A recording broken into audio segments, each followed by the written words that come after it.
กำลังตั้งเฮือนใหม่พี่น้องเอ้ย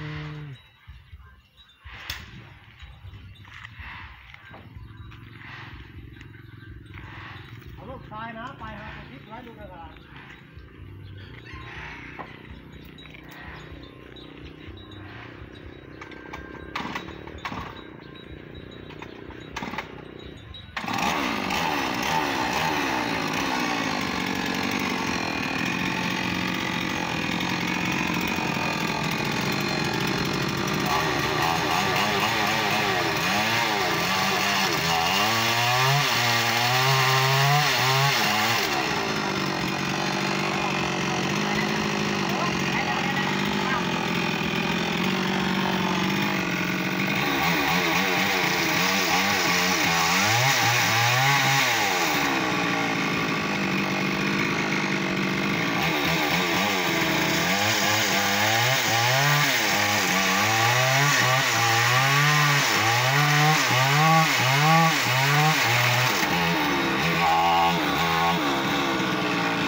ตายเป็นยังสิป้าตามผู้จังพอมามวนก่อนไหมขึ้นบอลนะขึ้นบอลตีได้ไหมดูดอกไม่เป็นพ่อโตเดี๋ยวนี้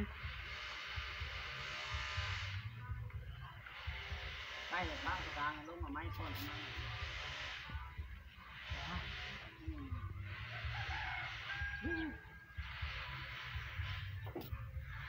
ไม่เงินหัวก้อนลงนี่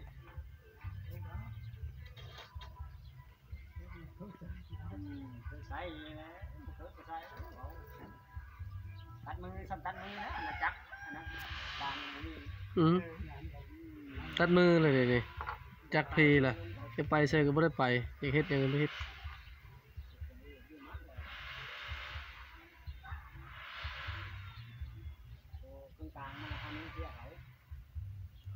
ขอบใจพี่น้องปองพา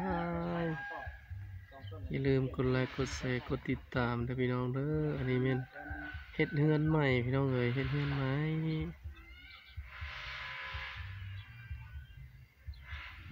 สร้างเพิ่งกันร้อยขนาดจากสตินป่าอยู่ถึงเลย